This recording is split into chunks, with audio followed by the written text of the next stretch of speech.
So if we begin thinking about, the threats that the Weimar Republic were facing, there was a lot of, there were a lot of threats from both the left and the right.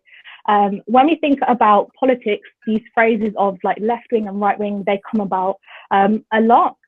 And if we think about the Weimar government, they were quite liberal. So if you see my arrow, they were sort of kind of in the center of our spectrum. And as you can see, the spectrum sort of shifts and moves from left to right. And if the Weimar government is seen as, being central, if you sort of move left, you move into this region of, socialist ideologies, okay? And these ideologies appealed quite a lot to the working class people. And then if you move even further to the left, you have this idea of communism. It's quite an extreme idea of the country is run on behalf of all workers. You have these ideas of equality, that actually everything is state run, okay? And that everyone, sort of has the same as each other. That's quite an extreme ideology to hold for some people. If you sort of have a look on the other side and you sort of move towards the right, you have this idea of conservatism, and conservatism, sort of appealed more to middle class people. And if you sort of go towards the extreme right, you have these ideas of nationalism and fascism. And within the context of Germany, that would be the idea that Germany would have this one strong leader and that everybody would obey that leader, okay? You have these ideas of capitalism and privatization where individuals gain, and that obviously differs to communism where you have the idea of, a shared community.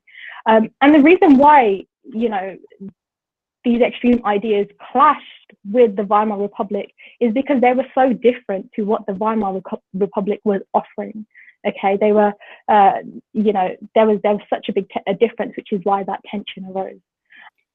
What you've got to remember is, whenever we're studying this, the right wing and the left wing don't like each other. Okay, so if we were in a classroom and we were drawing this on a board for you, hand drawing it, the word hate would have to appear in the middle. Okay, because the either end of the spectrum, they just hate each other. They don't like each other at all. But there is crossover where some of the things start to seem very similar as well. So although working class people were very well drawn towards communism, they were also extremely drawn to nationalism and fascism, because both ends of the spectrum kind of offer them solutions to the problems that they've been facing. If you were looking at our country today and you wanted to sort of understand this, socialism on the left, is where you find the Labour Party. On the right-hand side is where you find our Conservative Party. If you want to go a bit further to the right, is where you'd find UKIP. If you wanted to go a bit further to the left, you'd start to find groups like the Socialist Worker Party.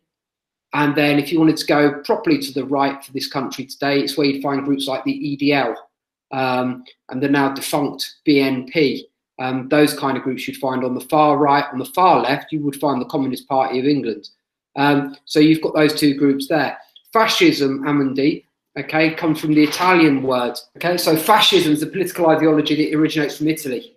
It's an Italian word. It comes from the Italian word for a bundle of sticks, a fascinotto, which was the symbol for the party, and it came about under a leader called Mussolini. It's not the same as Nazism; it's slightly different, but it was this sort of like one leader, powerful government that everyone would sort of follow along with that. That's what fascism comes from. So it's a political ideology. So within our topic, what we're looking at, and as Mr. Wright pointed out at the beginning, the centre is where most of it's happening. But as we progress through, it's the tensions on either end of the political spectrum that start to pull the Weimar government apart. That people had these ideas, actually these ideas became more physical, okay, and they materialized into uprising and revolts. And I know some of you actually mentioned that, okay, there might be violence that pursues. Now, in front of you, you should all see this map, and it sort of highlights the political violence in Germany from 1919 to 1923.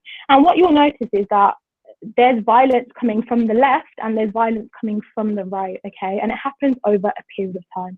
Now, the two main events that we will be looking at, if you see this box up at the top, is Spartacus Rising and the Cat Putsch. Those are the two main events that we sort of need to know about. If I sort of start off talking about the Spartacus Rising, that was something that that was inspired by communist ideologies. Now, the Spartacists were a group that sort of came about during the World War, but actually they came into prominence just after the war ended. There were sort of a few disruptions in December 1918, okay, and these disruptions were quickly shut down by the president, Ebert, who we sort of mentioned last week, and Ebert sort of used the state-based army as well as a group called the Freikorps. Now, the Freikorps were a paramilitary group, and if you are unsure what paramilitary means, they're quite like the army, but they're not the state army, so they're different. And these two groups are used to sort of take out those sort of demonstrations that happened in the end of 1918. But as you can see, there was more violence in the new year, in January 1919, and the Spartacists, wanted to overthrow the government. They took a lot of inspiration from what was happening in Russia at the time. So in 1918, hopefully you should know that Russia had the Russian Revolution, and actually the provisional government had been overthrown by Lenin and Trotsky, and a communistic regime had been placed. And people who had those communist ideas in Germany sort of looked to Russia and thought, okay, it was possible in Russia to have to overthrow the government and have a communist regime. Why is it, could that be possible in Germany? And that was what was tried with the Spartacist Rising. The Spartacist Rising had two leaders. You have Rosa Luxemburg and you have Karl Liebknecht.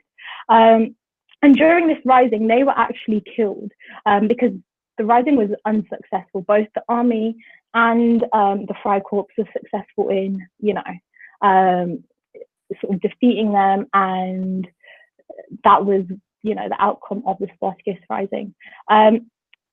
Whilst the Spartacist Rising, was unsuccessful, that doesn't mean that left-wing, violence stopped there. And I think I want to emphasize that because as you can see, between 1919 and 1923, there are events that pop up to do with left-wing, groups. So it's important to remember that actually we focus on these two main events, but there are lots of different groups that have similar ideas. If we have a look at the event, an event to do with right-wing tension and violence, we have a look at the Kapp Putsch. Now that happened in 1920, and that came about because Ebert sort of said he wanted to reduce the size of the army and he wanted to get rid of the Freikorps. And actually, many people disagreed with that. They didn't like that. And one of those people was an MP from Berlin called Wolfgang Kapp. Kapp decided that actually he in Berlin was going to overthrow the government for a right-wing government, and he was going to be the chancellor.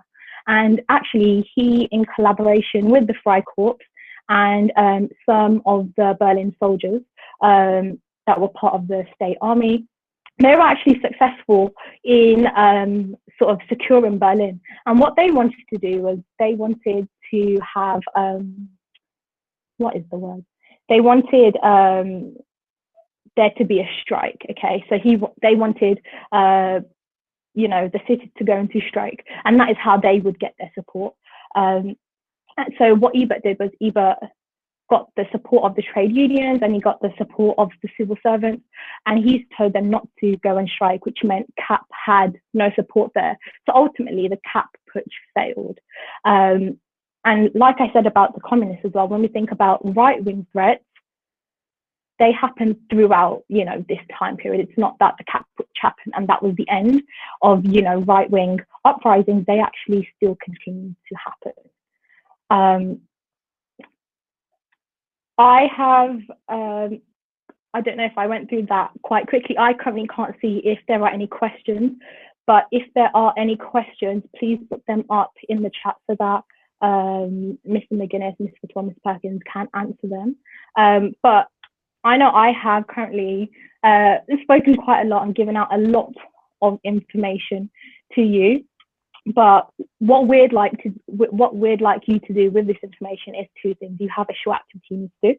The first is answer the question of what political threats did the Weimar Republic face? And the second is, which extremist political group was the biggest threat to the Weimar Republic? The first question sort of links to what I have been talking about, and the second question links to what, your personal opinions of which extremist political group you thought was the biggest threat. And obviously with that question comes the why. You need to explain it.